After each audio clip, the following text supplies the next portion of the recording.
A paz do Senhor, meus irmãos, quero trazer aqui uma lição muito importante. É a lição de número 1 da Escola Bíblica Dominical desse primeiro trimestre, da CPAD. Essa lição tem como tema: quando as heresias ameaçam a unidade da igreja. Tá bom? Eu peço a graça de Deus para estar ministrando esta lição, que é muito importante, é muito rica. Eu me propus há alguns dias a falar sobre seitas e heresias e me vali desta lição que está em minhas mãos, né, que é a lição de número 1. Já foi dada nas igrejas aí da Assembleia de Deus, né, do Belém e outras igrejas co-irmãs. Já foi dada, você talvez já escutou, mas eu quero aqui transmitir para que mais pessoas venham assim receber este material, este estudo que vai valer muito para edificar a fé e para armar e munir os servos de Deus diante desta lição que é muito rica. Já está tudo mastigado aqui, a gente só vamos ministrar algo poderoso da parte de Deus. O tema da primeira lição é: quando as heresias ameaçam a unidade da igreja. O texto áureo está lá em Judas, no seu versículo 3, né, que é o capítulo único, versículo 3. O texto áureo diz: Amados, procurando eu escrever-vos com toda a diligência acerca da comum salvação, tive por necessidade escrever-vos a exortar-vos a batalhar pela fé que uma vez foi dada aos santos. Que uma vez por todas foi dada aos santos. Verdade prática. Heresias são crenças e práticas contrárias ao pensamento bíblico, que distorcem os pontos principais da doutrina bíblica. Olha que poderoso isso aqui. Então, heresias, ela distorce o pensamento bíblico e também ela é contrária ao pensamento bíblico e ela distorce os pontos principais das doutrinas bíblicas. Então, isso aqui é heresia, uma verdade prática. Bem, o texto, a leitura em classe, vou estar lendo aqui junto com os irmãos. Muito poderosa essa aula. Atos capítulo 20, Atos dos Apóstolos capítulo 20, versículo de número 28. Vou ler aqui para não tomar o tempo. Se você pudesse, pausa aí, procure e volta na aula. Olhai por vós e por todo o rebanho sobre que o Espírito Santo vos constituiu, bispos, para apacentardes a igreja de Deus, que ele resgatou com seu próprio sangue. Porque eu sei isto, que depois da minha partida entrarão no meio de vós lobos cruéis, que não pouparão o rebanho, e que dentre vós mesmos se levantarão homens que falarão coisas perversas, para atraírem os discípulos após si. Portanto, vigiai, lembrai-vos de que durante 3 anos não cessei noite e dia de admoestar com lágrimas a cada um de vós. Olha que poderoso que Paulo está dizendo. Agora vamos lá para 1 Pedro, capítulo 3, verso de número 15.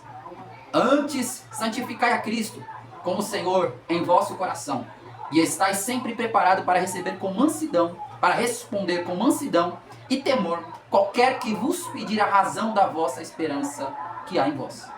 Tendo uma boa consciência, para que naquilo que falam mal de vós, como de malfeitores, fiquem confundidos os que se levantam a blasfemarem do vosso bom procedimento em Cristo. Agora vamos lá para 2 Pedro, capítulo número 2, verso 1. E também houve entre vós, no povo, falsos profetas, como entre vós haverá também falsos doutores, que introduzirão encobertamente heresias de perdição, e negarão o Senhor que os resgatou, trazendo sobre si mesmo repentina destruição, perdição. E muitos seguirão as suas dissoluções, pelos quais serão blasfemado o caminho da verdade. E por avareza farão de vós negócio com palavras fingidas, sobre os quais já está de largo tempo e não será tardia a sentença, e a sua perdição não dormita. Meus irmãos, vemos aqui o primeiro texto de Atos 20, Atos capítulo 20, do verso 28 ao 31. Paulo, ele vai estar de partida por uma direção do Espírito Santo, e ele diz que ele pregou por 3 anos, e ele fala que após a partida dele da igreja de Éfeso, ele diz que vai se levantar lobos devoradores. Só que ele fala: olha, eu já plantei aí, eu plantei com lágrimas, eu lancei o fundamento, eu preguei com lágrimas, ou seja, com intensidade, eu chorei, eu vos ensinei. Só que vai levantar lobos devoradores. lobos que quererão discípulos após si. Vai se levantar no meio de vós, e vão vir outros que encobertamente, sorrateiramente, vão colocar doutrinas essas falsas. Então Paulo já está avisando que após a partida dele surgiriam estes falsos irmãos no meio e outros que viriam e sorrateiramente, camufladamente, iam colocar essas heresias à igreja. Então Paulo está alertando. Agora Pedro, ele já vai falar no capítulo 3, na sua primeira carta, que é o texto que o pastor Ezequiel Soares também colocou aqui como leitura em classe. Pedro, ele já vai falar sobre nós estarmos preparados para responder com mansidão a razão da nossa esperança, a razão da nossa fé, para nós estarmos preparados para que quando eles vierem achar algo contra nós, eles venham ficar confundidos, porque eles vão ver em nós o bom procedimento. Então nós temos que estar preparados tanto na palavra como na nossa vida, no nosso procedimento, para que quando eles venham ver aquilo que nós pregamos, a gente também vive, e assim eles não tendo o que falar antes, eles vão ficar confundidos. Então tanto o nosso pregar como o nosso proceder tem que estar de acordo com a razão da nossa fé. Segunda de Pedro também, o professor Ezequiel Soares vai deixar aqui o texto, a leitura em classe. No capítulo 2, ele vai falar sobre os falsos profetas, falsos mestres, os falsos ensinadores. Então observamos, meus irmãos, que assim como houve, ele diz, também vai se levantar. Ele está falando a mesma coisa que Paulo, só que de uma forma já generalizada, de uma forma, vamos dizer assim, apontando para o futuro, que iriam se levantar também falsos profetas. Assim como houve no passado, também se levantaria no futuro, após a sua morte. Pedro aqui, se você observar o capítulo de número 1 da segunda carta, Pedro ele vai falar que o tempo dele já estava chegando, porque Jesus já tinha revelado isso para ele. Na verdade? Então, Pedro está falando, eu vou partir logo também, e vai se levantar, assim como já se levantou no passado. Então, ele vai falar que esses que vão se levantar, eles vão levantar heresias a ponto de negar o soberano Salvador que tirou o povo da escravidão. Então, o povo que foi liberto vai poder ser enredado novamente. O povo que foi liberto vai poder ser envenenado novamente, vai poder ser preso novamente, porque vai surgir falsos ensinadores, falsos profetas, e esses falsos profetas é o que Pedro está apontando, dizendo, olha, vai se levantar e eles vão negar o próprio Salvador, aqueles que vos livrou. Então observa que é um alerta bíblico sobre os falsos profetas, sobre os falsos mestres, sobre os falsos ensinadores e sobre as heresias que eles vão trazer para tentar induzir, levar as pessoas ao erro, a não praticarem a doutrina de Deus e introduzir heresias mais sorrateiramente. Observe que Pedro vai falar que eles são falsos profetas. Então observe que eles não vão chegar como falsos profetas, mas eles vão vir com o nome de profetas, eles vão ser aceitos nas suas congregações, eles vão ser aceitos nas suas igrejas, eles vão ser aceitos nas suas escolas, eles vão vir. Só que Pedro está dizendo, olha, estejais preparados para responder, porque todo falso profeta, você conhece ele pelos seus frutos. E isso nós vamos ver mais à frente. Só estou dando um comentário acerca dos textos que aqui o pastor Ezequiel Soares nos deixou aqui nesta lição. Vamos para o comentário da lição? A introdução diz assim: heresias são crenças e práticas contrárias ao pensamento bíblico, pois elas distorcem os pontos principais da doutrina cristã, confrontam o cristianismo histórico e criam um problema para a igreja e as famílias. As heresias da atualidade são as mesmas da antiguidade, mas com uma roupagem nova, olha aí, que foram rejeitadas pelos apóstolos e primeiros cristãos, pois nada há de novo debaixo do sol. Isso está lá em Eclesiastes, capítulo 1, verso 9. Não há nada de novo debaixo do sol. E aqui o que o professor está querendo dizer é que houve estas heresias do passado, só que essas heresias do passado os apóstolos combateram, os primeiros cristãos combateram essas heresias, só que agora elas estão voltando novamente. Só que o professor está dizendo que elas vêm com nova roupagem. Já não vem como no passado, mas são heresias que esses falsos ensinadores, ou que essas pessoas inocentes que estão indo por crenças, e aí a gente sabe que muitas das vezes tem doutrinas que chegam distorcidas por pessoas, por mestres que ensinam sem ter um fundamento, sem ter um estudo, e acaba passando até inocentemente. Eu não posso ser ignorante, e não entender que também tem esses que acabam sem profundidade, ensinando e passando heresias de pai para filhos, e assim pensam que é doutrina bíblica, mas na verdade é o resultado de uma lição que foi passada e que não teve fundamentação e que não teve um cuidado de estar se pesquisando, de se estar estudando, e assim chegou como heresia, e isso está sendo pregado, está sendo disseminado. Então, Deus tem levantado também profetas verdadeiros, ensinadores verdadeiros, pregadores que são fiéis, que são estudiosos, que se preocupam em ler, em buscar, que têm compromisso com a palavra. Louvado seja Deus por essa palavra que eu estou falando aqui. Então, o homem está tendente a errar, e eu não posso ser soberbo ao ponto de dizer que nós não estamos sujeitos a errar. Porém, todavia, as pessoas que estão disseminando sem entendimento, sem profundidade, precisa ter a humildade para reconhecer quando alguém que tem um pouco mais de conhecimento, que é um profeta que tem se entregado, é um ensinador, um mestre que tem se entregado ao estudo, que se preocupa em estar numa escola bíblica dominical, que se preocupa em fazer um seminário, que se preocupa em ir num culto de doutrina, que tem um curso, que seja humilde. Essa pessoa que faz o curso, essa pessoa que está se aprofundando, ela tem que ser humilde também. Assim como também aquele que não tem o conhecimento, ele precisa ser humilde para aceitar quando alguém vai corrigir. Eu, por diversas vezes, já vi alguns irmãos meus, já vi pessoas de perto de mim, às vezes errando em alguma parte. E o Espírito Santo falava, de forma mansa, de forma sábia, vai lá até ele com mansidão, com sabedoria. Com sabedoria, você vai até ele e fala, olha meu irmão, esse texto aqui você está aplicando de uma forma errada. E ali eu acabei ganhando o meu irmão, já aconteceu isso. Então nós que temos o Espírito Santo de Deus e que somos servos de Jesus Cristo, temos que ser mansos e humildes de coração. Temos que ter a humildade para, quando nós não estivermos certos, recebermos a correção do irmão, porque somos uma unidade, somos um corpo e não existe um melhor do que o outro.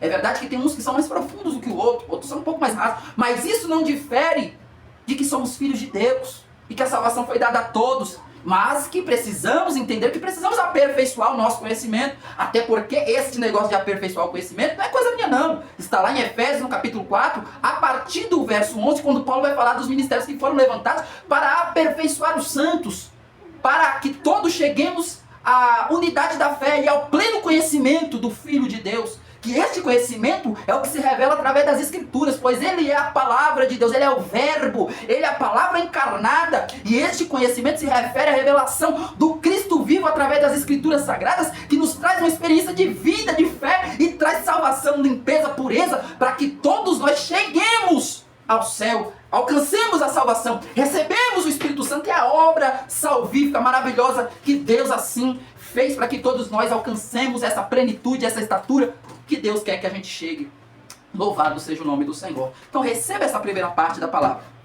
O presente trimestre tem por objetivo mostrar o referencial doutrinário da fé cristã, levando a reconhecer de longe as heresias.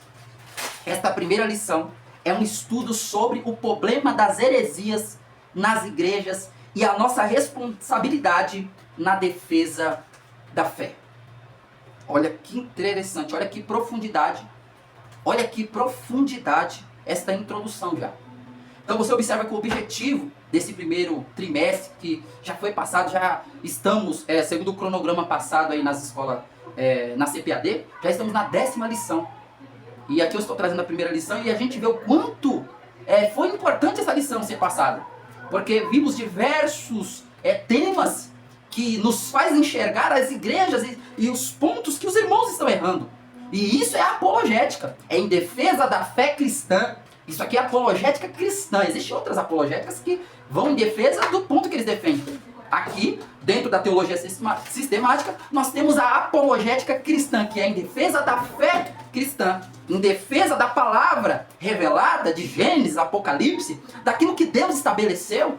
Louvado seja Deus. Então estamos em defesa disso, e os nossos olhos, através desses estudos, que é um estudo sistemático, através da palavra, que aponta onde o homem está errando, onde as doutrinas estão erradas, e nos faz melhorar, aperfeiçoar, tirar o que não está bom, tirar aquilo que não está verdadeiro e colocar aquilo que é verdadeiro.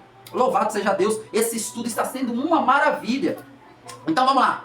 O primeiro tópico da lição vai falar sobre as ameaças dos lobos vorazes. Atos 20, versículo 28. Primeiro ponto. Os cuidados pastorais. Olha aí. Atos 20, 28. Vamos ler lá? Olhai por vós e por todo o rebanho, meu Deus. Olha que isso aqui, ó. Esse ponto aqui é muito interessante, ó. Paulo ele vai falar, olha, olhai, pois, por vós e pelo rebanho. Opa! Olha que interessante aqui. Antes do rebanho, olhai por vós, pastores. Louvado seja Deus, agradeço a minha oportunidade. Olhai por vós e pelo rebanho, que sobre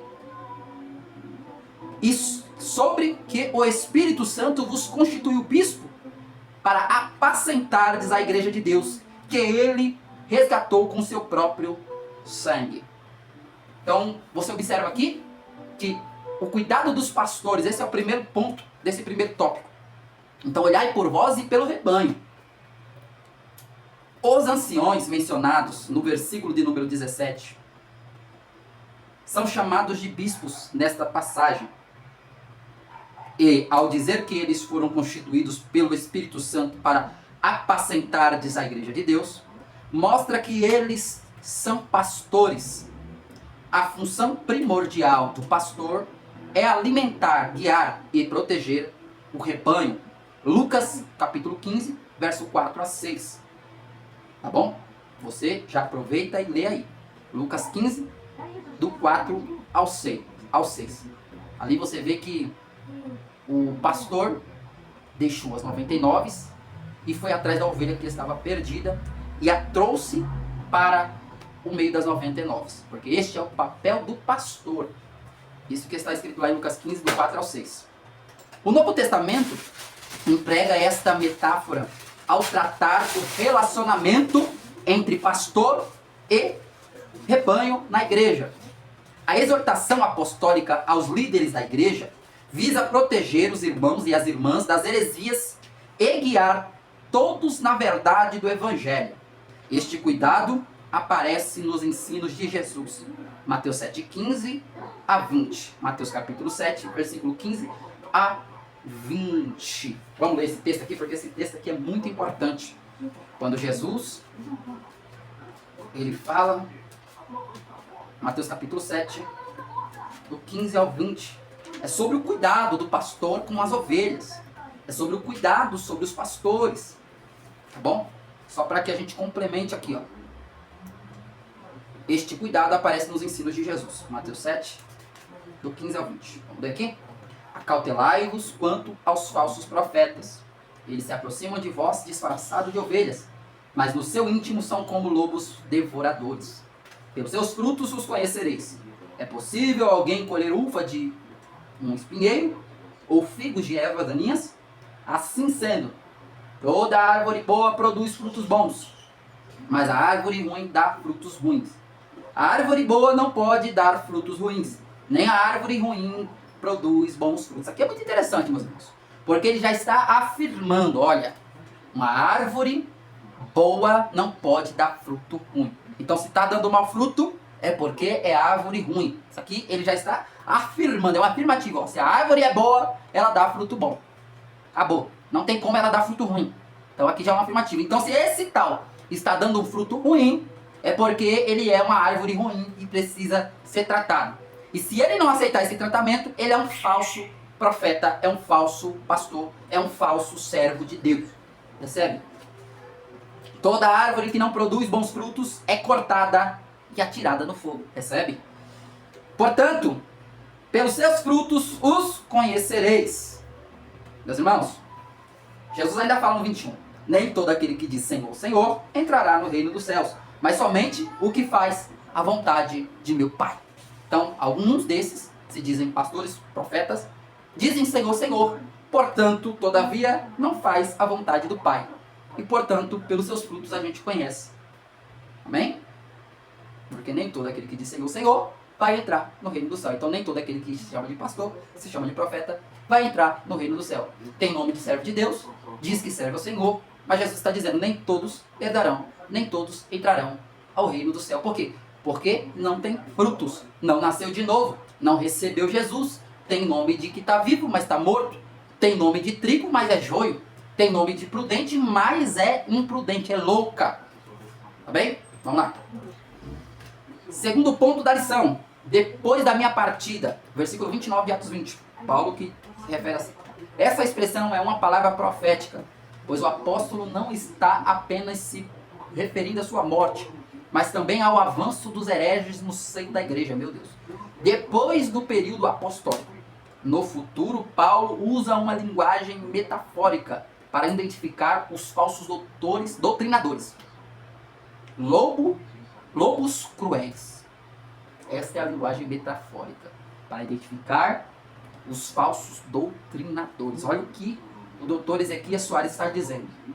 Que essa expressão para identificar é uma linguagem metafórica. E essa expressão que Paulo usa, lobos cruéis, o doutor está dizendo aqui que são para identificar falsos doutrinadores. Isso está escrito também na Nova Almeida Atualizada, lobos vorazes, que significa, pelo doutor aqui, falsos doutrinadores.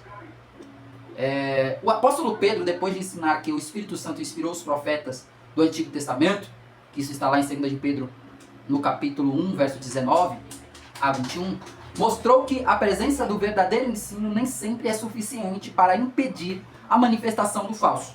Tanto que, ao falar a respeito dos profetas legítimos, dentre os hebreus, ressaltou que também havia entre o povo falsos profetas, como haveriam de surgir com o tempo no meio da igreja. Falsos mestres. 2 de Pedro, capítulo 2, verso 1. Na verdade, eles já estavam presentes no período apostólico, Gálatas 1, versículo 7, quando Paulo diz lá que ainda que o anjo ou um de nós venha e vos traga outro evangelho, seja esse considerado anátema, maldito.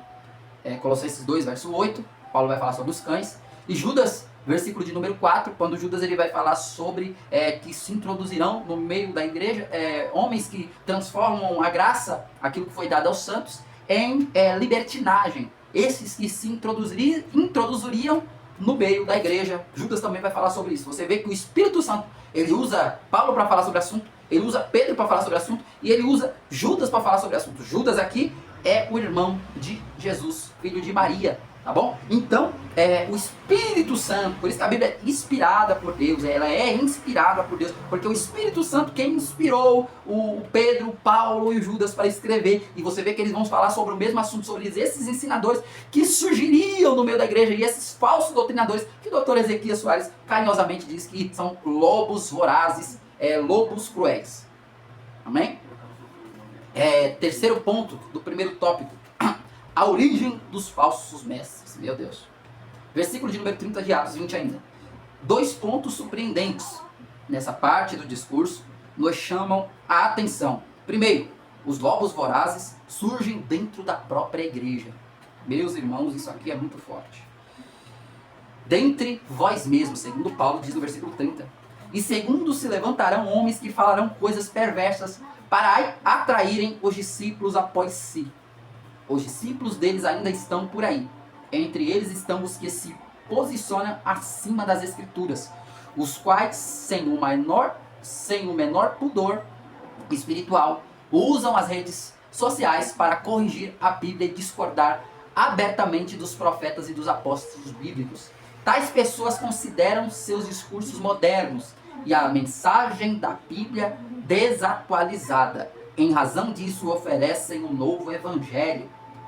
E aí a gente vai lá para 2 Coríntios, no capítulo 11, do verso 13 ao 15. Então você vê que o doutor Ezequias Soares está dizendo que pessoas que também se levantam. Então você vê que a gente estamos aqui numa missão nobre de ensinar aquilo que ele está ensinando, né? E eu me considero um homem de Deus. Estou ensinando aqui o que está escrito. Louvado seja Deus. Mas ele diz que profetas modernos, ensinadores modernos, que são desses, que esse terceiro tópico está apresentando, 2 grupos que se levantam dentro da igreja, e esses 2 grupos são lobos, são os lobos que ele está apontando, e o primeiro lugar da onde eles vão se revelar é dentro da igreja. E dentre estes que eles se levantam dentro da igreja, eles são os falsos, os lobos, mas também ele vai falar que Outro grupo é igual aos que têm se levantado na nossa atualidade, os modernos que se levantam na internet e eles se acham superior ao ensino dos apóstolos a ponto de querer corrigir e atualizar a doutrina que já foi passada pelos apóstolos. E a título de informação, digo eu, a Bíblia também nos apresenta que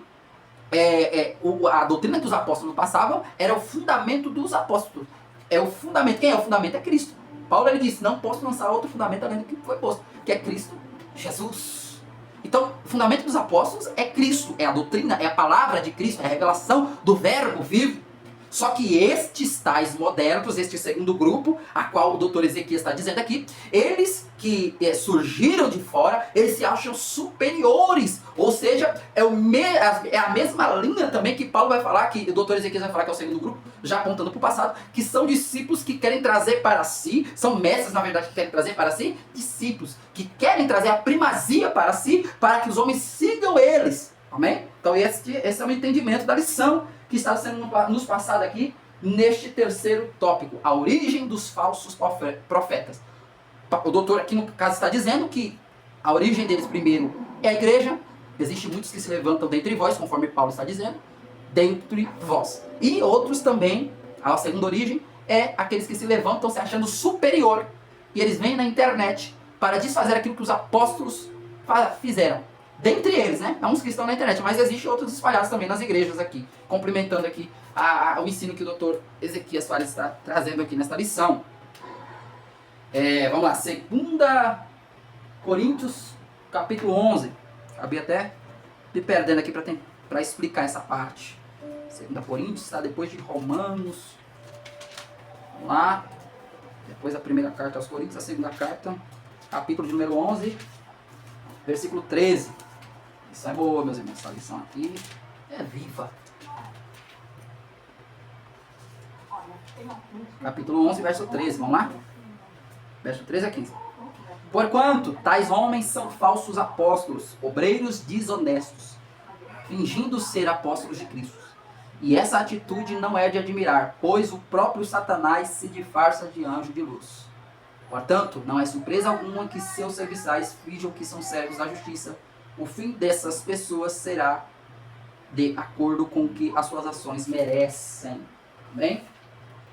Então, eles se disfarçam de anjo, se disfarçam de servos, de apóstolos, de mestres, mas na verdade eles são servos do diabo. Esta é a verdade.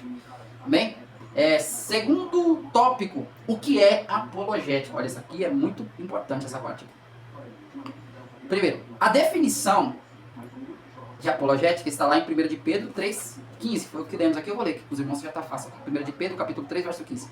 Antes santificai Cristo como Senhor em vosso coração, e estáis sempre preparados para responder com mansidão e temor a qualquer que vos pedir a razão da esperança que há em vós. Ou seja, temos que estar preparados para responder em prol da nossa fé, com mansidão e temor diante do Senhor. E temos que estar preparados. Você está preparado para responder? Se alguém pedir a razão da vossa fé? Se alguém pedir, procurar entender, você vai saber responder?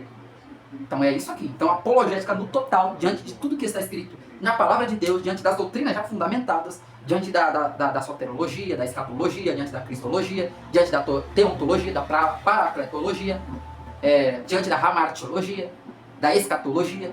Então a gente tem que saber responder acerca dessas coisas. O que vai tratar a escatologia? Você sabe defender a volta de Cristo? Sabe por que ele vai voltar? Você sabe que ele tem um compromisso com a igreja? Você sabe que ele fez uma promessa: não vos deixarei, vou deixar o Espírito Santo, mas voltarei para vós, para que onde eu esteja, vós estejais também. Então você tem que estar preparado para responder essas coisas. Por que Cristo vai voltar? Você sabe responder sobre a cristologia, que está ligado também à soterologia? Jesus veio com o objetivo de salvação ao homem. E por que ele teve que vir? Porque o homem entrou na hamartiologia. Como assim? No pecado. A hamartiologia é o estudo do pecado. Soteriologia é o estudo da salvação. Então não está ligado ao outro. Você tem que estar preparado para receber isso. Para responder, entender primeiramente, e preparado para responder a razão da vossa fé, da vossa esperança, daquilo que você acredita. A fé é isso, é o firme fundamento, convicção, certeza. Esperar no que está escrito, nas promessas. Você está preparado para isso? Você já recebeu essa fé em você e está preparado para transmitir, para ensinar? Então, para que Cristo veio? Né? Um ponto aqui interessante. Né? O que o homem fez? O homem pecou. E por causa do pecado, a morte passou a todos os homens. E o homem Se continuasse assim, ia ser um pecador eterno. Mas Cristo não deixou o homem ficar lá no Éden. E aí ele afastou o homem do Éden. E aí ele veio trazendo salvação. Ele foi o cordeiro morto. Houve um plano de salvação. E este Cristo veio para que ele morresse. E aí entra a cristologia e a soterologia, que é a obra da salvação para o homem que era mártir, né, que é pecador, e precisava de redenção. Então, Cristo vivo, o sangue do Cristo, a expiação de Cristo, foi para tirar o pecado do mundo. Eis aí o Cordeiro de Deus que tira o pecado do mundo. Eis aí também o Cordeiro de Deus, que é digno de abrir o livro. E aí entra na escatologia, e ele desata os selos, e ele toma a terra de volta. Opa! Então aqui é muito assunto, mas você tem que estar preparado para responder sobre isso. E esses termos que eu usei, soterologia, hamartiologia, cristologia, na verdade, são só termos que foram colocados para organizar. Eu sempre costumo dizer isso. Às vezes a pessoa acha que quer se achar, quer saber. Não, meu irmão, para de ignorância, nada a ver. Isso aqui é uma forma de compreensão organizada. Deus é organizado. Deus, ele é o Pai da sabedoria. Ele é a sabedoria. Deus, ele é organizado. Então, os inspirados pelo Espírito Santo, assim eu acredito, o Espírito Santo tem preparado doutores, porque ele estabeleceu em Efésios 4:11 doutores, mestres, ensinadores que cisneram. Ele inspirou homens para escrever, para entender, para procurar, para pesquisar o que aconteceu, e está tudo na Bíblia. Então, você tem que estar preparado e com humildade receber esse ensino. Eu sei que existem os falsos, mas nós estamos falando dos legítimos, da obra de Deus, e você não pode misturar as coisas. O mundo faz tudo organizadamente, eles são prudentes, os filhos das trevas são prudentes. Por que nós não podemos ser organizados, educados, meditar, buscar as coisas de Deus, o estudo de Deus com dedicação? Amém? Então temos que estar preparados para responder acerca da nossa fé. Vamos lá. A apologética cristã é a defesa lógica e racional da fé cristã e das suas práticas doutrinárias. O termo vem do substantivo grego apologia, que literalmente significa defesa, resposta. O termo grego traduzido por responder em preparados para responder com mansidão, em 1 Pedro 3,15, é apologia. Numa tradução literal, é sempre preparados para uma defesa. Olha aí que forte. Então, o termo para apologia, o significado é sempre preparados para responder, ou seja, um verbo presente, uma palavra no tempo presente para você estar sempre preparado. O tempo que vai vir, ele está sempre preparado, ele está sempre buscando. Ele é um defensor que está sempre preparado. Olha que palavra maravilhosa, que revelação muito importante. A versão bíblica, chamada de Nova Versão Transformadora, NVT, emprega o verbo explicar. Assim, sempre preparados para explicar. Olha que maravilha. Assim, sempre preparados para explicar, a apologética mostra que o cristianismo é racional. Os dados da revelação podem ser explicados de maneira metódica e sistemática. Portanto, aceitável. Jesus disse que devemos amar a Deus de todo o nosso coração e de todo o nosso entendimento. Marcos 12, versículo 30. Isso ensina que devemos amar a Deus por completo, com o corpo e as emoções e o intelecto. Bem, então resumindo aqui, o doutor está dizendo aqui que precisamos amar a Deus com o nosso coração, mas também com o nosso intelecto, com o conhecimento que temos dele, para que por assim conhecermos o que ele quer, a gente possamos praticar e assim com a nossa prática amarmos a Deus não somente de palavra, mas em atitudes, ou seja, aquilo que desce no coração, que a gente queima, que a gente acaba amando, que é gostoso, que é a palavra, que é o procedimento, que às vezes é renúncia, mas a gente vê o propósito para aquilo, a gente vê o resumo daquelas obras que Deus nos pediu para fazer, a gente vê, poxa, é muito linda a obra de Deus, Deus é maravilhoso, o jeito que Deus trabalha. Então a gente vê que aquilo que Deus pede, a palavra de Deus, as leis de Deus, ela é justa, ela é maravilhosa, ela é santa, ela é genuína, ela é verdadeira. E isso é o que Deus quer, que a gente viva e tenha experiência com esta palavra, com o seu mandamento, e assim venhamos a estar preparados para também responder em razão da nossa fé, com o nosso coração e com o nosso intelecto, pregando e ensinando, vivendo esta palavra. Amém? Vamos para o segundo ponto do segundo tópico. A que defesa Pedro se refere? Verso 16. Há quem argumente que essa defesa seja uma resposta a uma acusação, visto que essa mesma palavra apologia aparece neste sentido no Novo Testamento, como defesa de uma acusação, tanto formal. Atos 22, versículo 1, e o versículo de número 25 e 16. Como informal, 1 Coríntios 9, 3, 2 Coríntios 7, 11 e Filipenses 1, do 7 ao 16. O versículo 16 fala do bom testemunho cristão, que serve para inconsistência das acusações contra os crentes. Então, versículo 16, eu vou ler aqui, Filipenses capítulo de número 1, verso 7 ao 16. Epístola de Paulo aos Filipenses.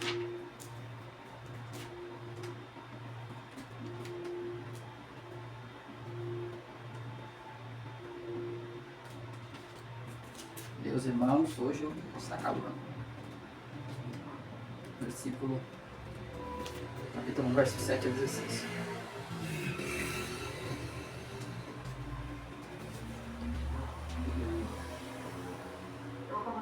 Ora, é justo que eu me sinta assim a respeito de todos vós, pois estáis em meu coração, já que todos sois participantes comigo da graça, tanto nas correntes que me prendem, quanto na defesa e na confirmação do Evangelho. Opa, olha aqui, quanto na defesa e na confirmação do Evangelho. O Evangelho existe sim. Defesa. Vamos lá. Então aqui vemos, meus irmãos, que temos que estar preparados para responder. E vemos que tem que haver defesa para que assim possamos estar em obediência àquilo que Deus tem. É isso que Paulo está dizendo. O versículo número 16 também vai dizer aqui, ó. Vamos lá.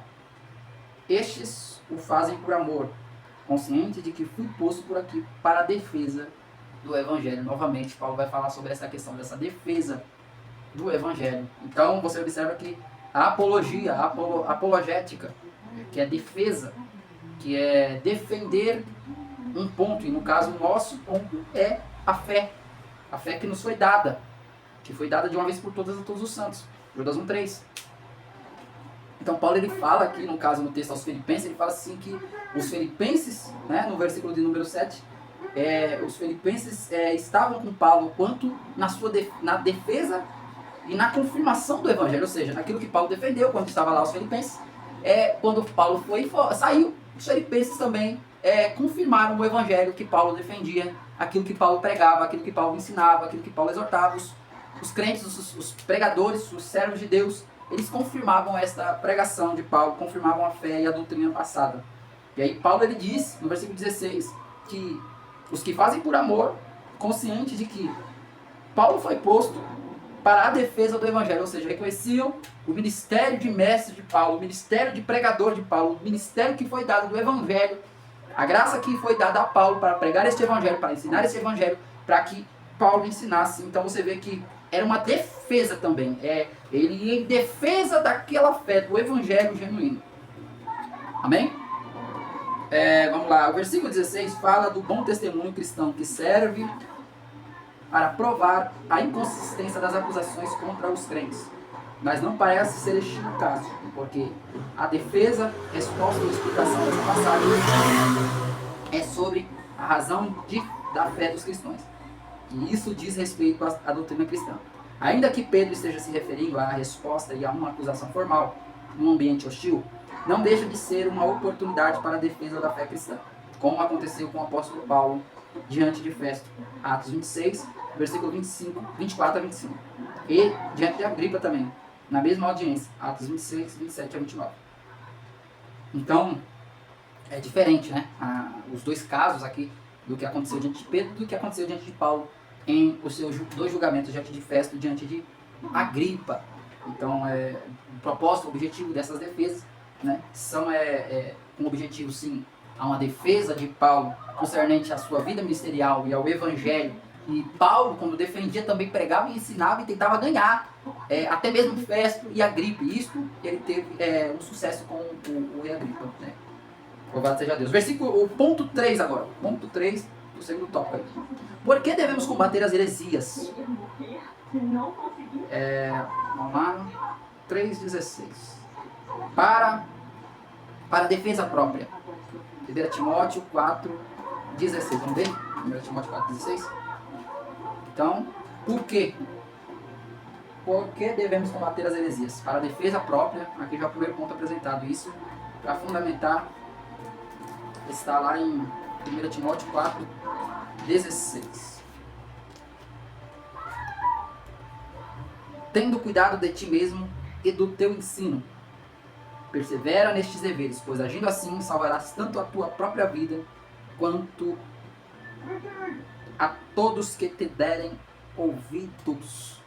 Olha que maravilha, né? Então Paulo está dizendo, olha, tendo cuidado de ti mesmo e fazendo assim salvarás tanto a tua própria alma quanto aos que te ouvirem. Opa, isso me faz lembrar sobre o que Paulo fala lá à igreja de Éfeso, quando ele está partindo. Paulo ele diz, olha, orai por vós e pelo rebanho. Ou seja, primeiro Paulo sempre falava, você que é um ministro, fazendo desta forma, rogando dessa forma primeiramente por vós, e depois ao rebanho, aos que te escutam, ao que você ensina.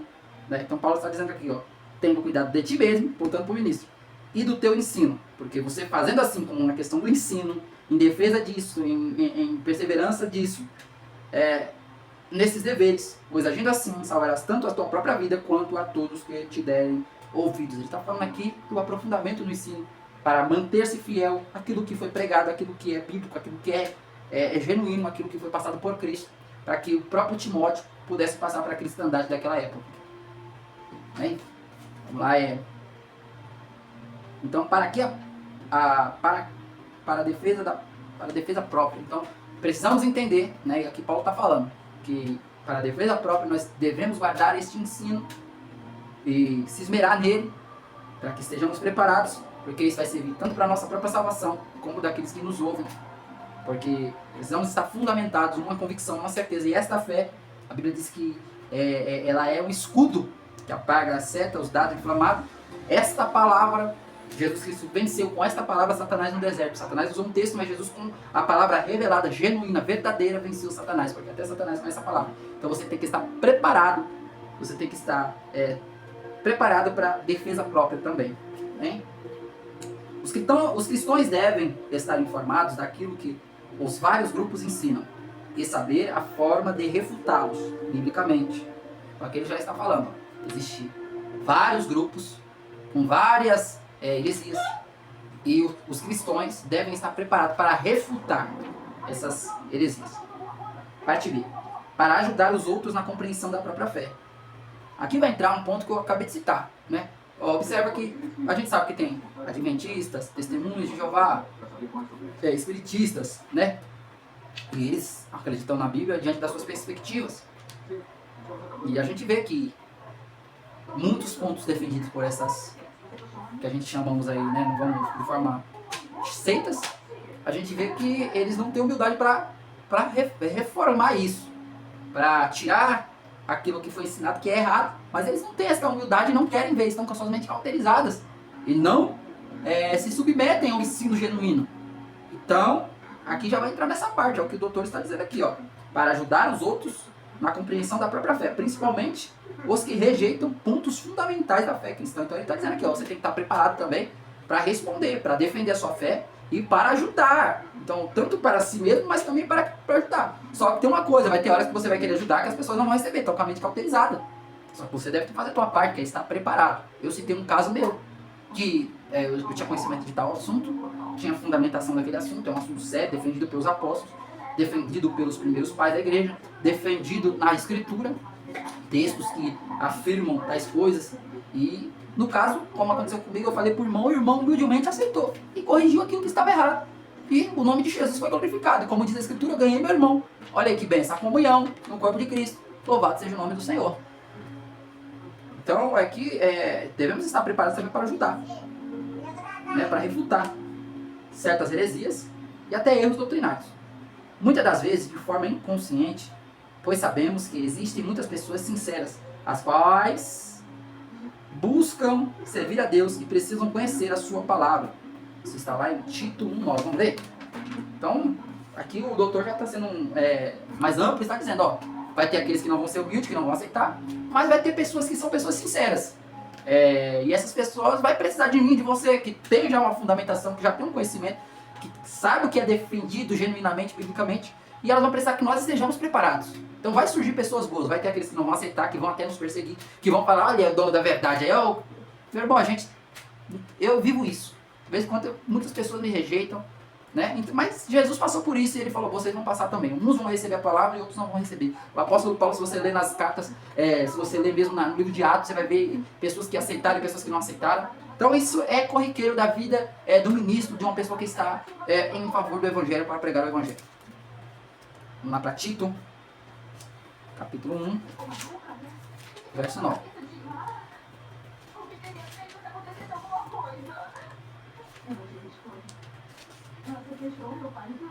Apegue-se firmemente à fiel palavra, da forma como foi ministrada, a fim de que seja capaz tanto de encorajar os crentes na sã doutrina, quanto a convencer os que se opõem a ela. Olha aí.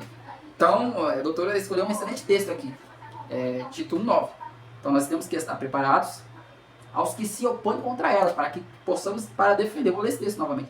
Apegue-se firmemente à fiel palavra, para nós se apegar. Da forma como foi ministrada, nós temos que se apegar a ela. A fim de que seja capaz tanto de encorajar os crentes na sã doutrina, encorajar aqueles que já são crentes, daqueles que são genuínos na palavra de Deus, aqueles cristãos verdadeiros, e também devemos estar preparados a convencer os que se opõem contra a doutrina genuína verdadeira. Então, tá vendo? Temos que estar preparados. Ou é essa palavra. Esse debate sobre as crenças deve ocorrer de maneira respeitosa e com argumentos e fundamentação bíblica. Então isso aqui é muito importante. Você que vai se levantar, você que até ensina, precisamos ter a sabedoria de Deus, precisamos entender se estamos preparados, precisamos ter uma vida de busca, de estudo, precisamos estar indo sempre para a escola dominical, curso de doutrina. Tem dúvida em algum assunto, não explica ele ainda. Não domina muito o texto, não pregue ele ainda.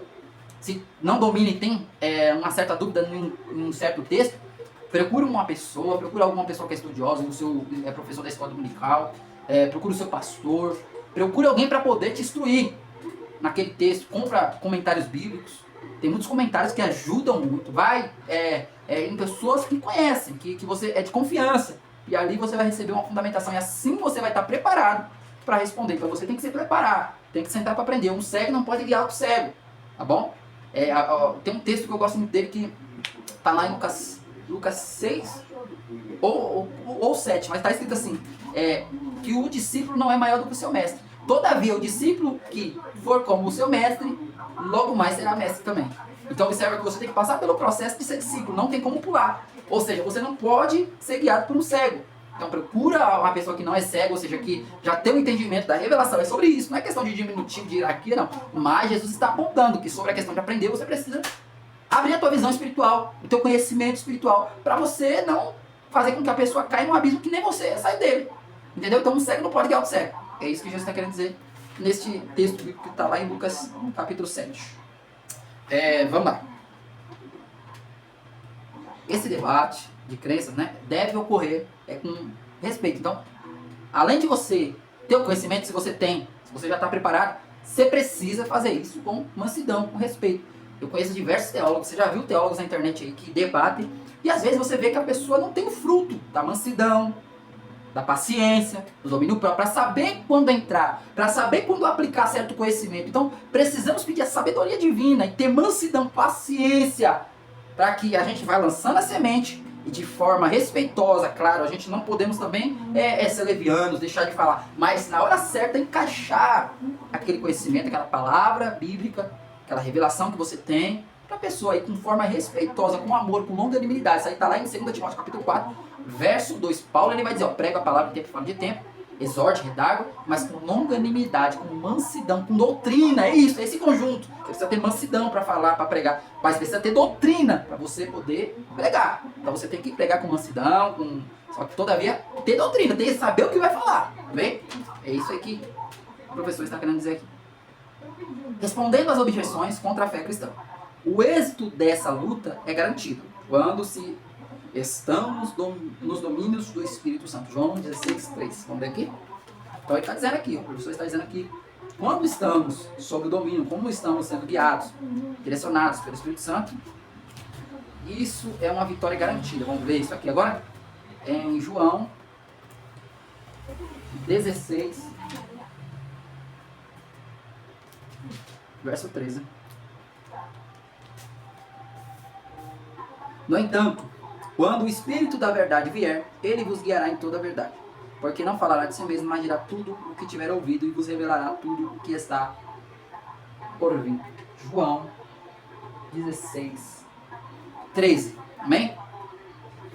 Vamos lá. Vamos entrar agora no terceiro tópico para concluir a aula.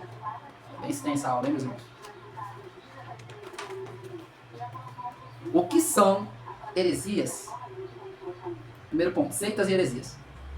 A palavra aireses, no Novo Testamento grego, é traduzida como seita. Atos capítulo 5, verso 17 tem essa passagem, Atos 15, versículo 5, Atos 24, versículo 5, Atos 28, versículo 22. E heresias está em 1 Coríntios 11, 19, Gálatas 5, 20, 2 de Pedro 2, 1. A verdade é que o cristianismo foi também chamado de seita, mas por não cristãos, pessoas que não conheciam as verdades do Evangelho e que se opunham a ele. Atos 24, 5 a 14, Atos 28, 22. A palavra seita é usada para designar as religiões heterodoxas. É um termo já desgastado, trazendo em si muitas vezes um tom pejorativo.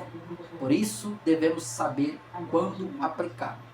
É interessante aqui esse primeiro ponto, porque até pessoas que não conheciam o Evangelho, pessoas estudadas, pessoas que não conheciam a revelação do Evangelho, quando ouviram os apóstolos e o próprio Cristo pregar e falar sobre a ressurreição e falar que ele era o Messias, essas pessoas chamaram aquilo que os cristãos chamavam de o caminho de seita, enquanto o que era proclamado sobre o caminho, se referindo ao próprio Jesus e à doutrina de Jesus, os que não acreditavam e não queriam aceitar essa doutrina acerca do Cristo, acerca do Messias, acerca de Jesus Cristo, que revolucionou, que mudou a história, que cumpriu a profecia, alguns não queriam escutar e não queriam dar ouvido, não queriam acreditar e chamavam de seita.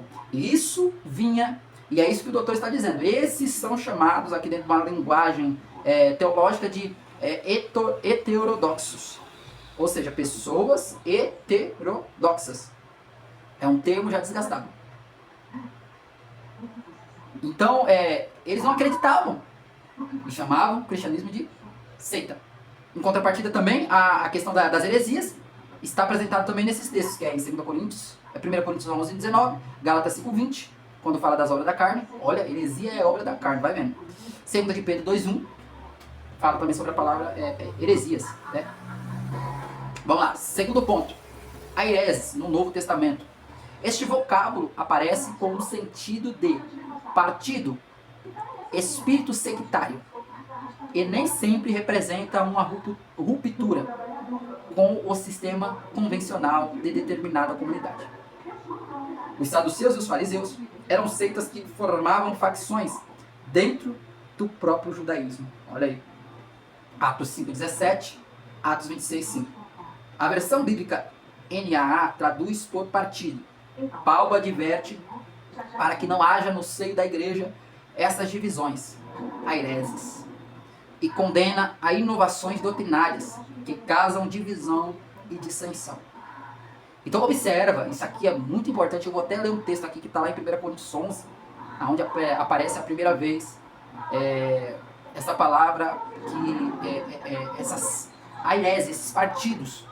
Então você observa que o motivo de aparecer essas heresias acabam fazendo uma formação de partidos, acabam surgindo seitas, e isso tem acontecido na atualidade, porque através de novas revelações, de inovações na palavra de Deus, muitos saem da doutrina, daquilo que eles deviam ter se apegado, mas não se apegaram antes, apostataram da fé, e por causa agora das suas inovações, de não concordarem com aquilo que foi pregado, daquilo que é fundamentado pelos apóstolos biblicamente, eles não aceitem, agora eles querem trazer o seu modo, o seu jeito, acaba tornando partido. Só que olha o que Paulo vai dizer para os Coríntios. Eu vou ler com prazer essa parte aqui, porque isso aqui é sério demais. E por isso o diabo tem levantado a igreja. Isso aqui vai doer. É verdade. Vou falar. Muito sério. 1 Coríntios 11. 1 Coríntios 11. 19. Todavia, se faz necessário que haja partidos entre vós, para que os aprovados tornem-se conhecidos em vosso meio. Então, meus irmãos, se levantam.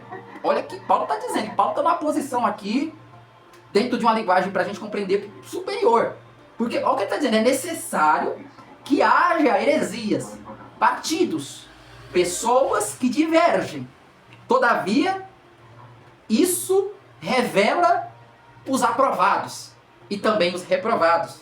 E quem vai ver quem é reprovado é quem é espiritual, quem conhece a palavra, quem vem da fonte, quem tem compromisso com a palavra, vai ter discernimento para ver quem está em heresia, para ver quem está levantando partidos, para ver quem está levantando uma nova tese que não é bíblica. Então toma cuidado, porque quem é espiritual já está vendo que você está na heresia. Toma cuidado, porque alguém que tem mais experiência, que tem compromisso com a palavra, que tem uma bagagem espiritual, já está vendo que você está levantando partidos. Toma cuidado, porque ninguém engana quem tem discernimento da palavra.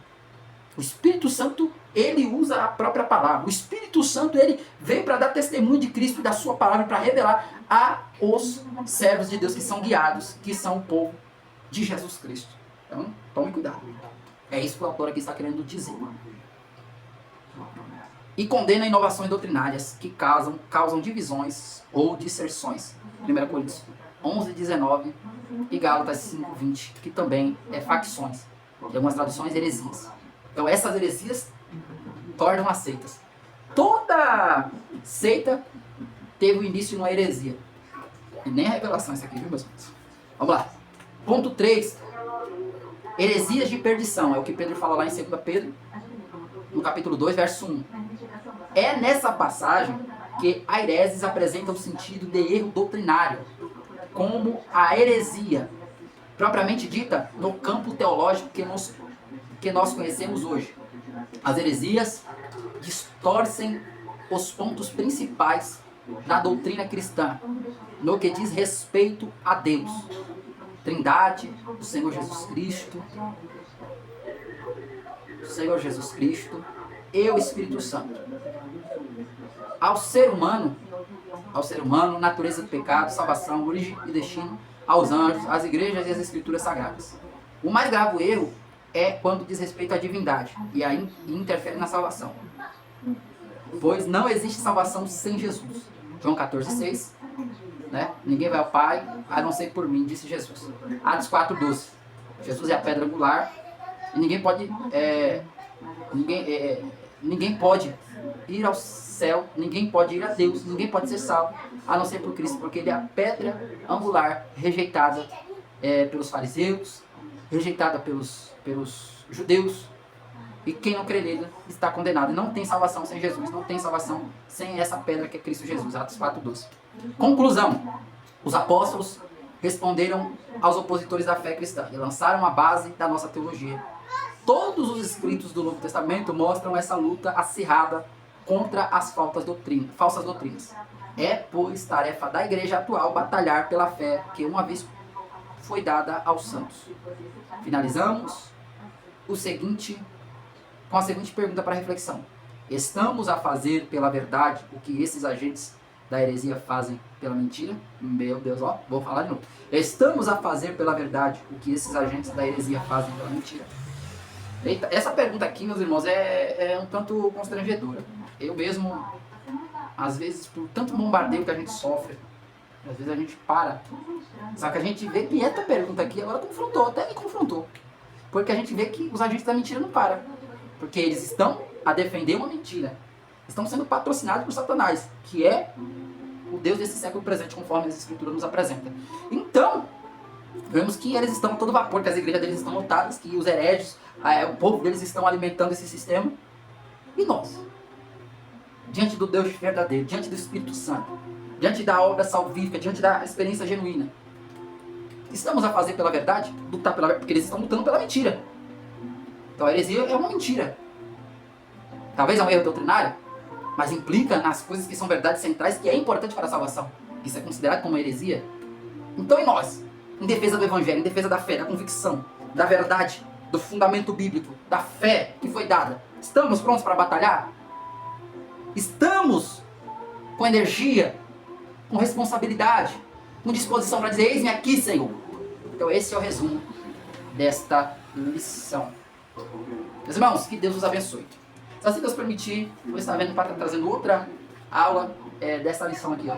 Lições bíblicas, aí, concernente à escola bíblica dominical, da CBAD, em defesa da fé cristã. Nós falamos sobre as seitas e heresias. Muito boa essa primeira aula. Quando as heresias ameaçam a unidade da igreja. Primeira lição. Muito boa. Que Deus abençoe. Compartilha, comenta. Deixa Deus te usar aí. Ajuda mais pessoas a receber este conteúdo, que eu tenho certeza que abençoa vidas. Em nome de Jesus.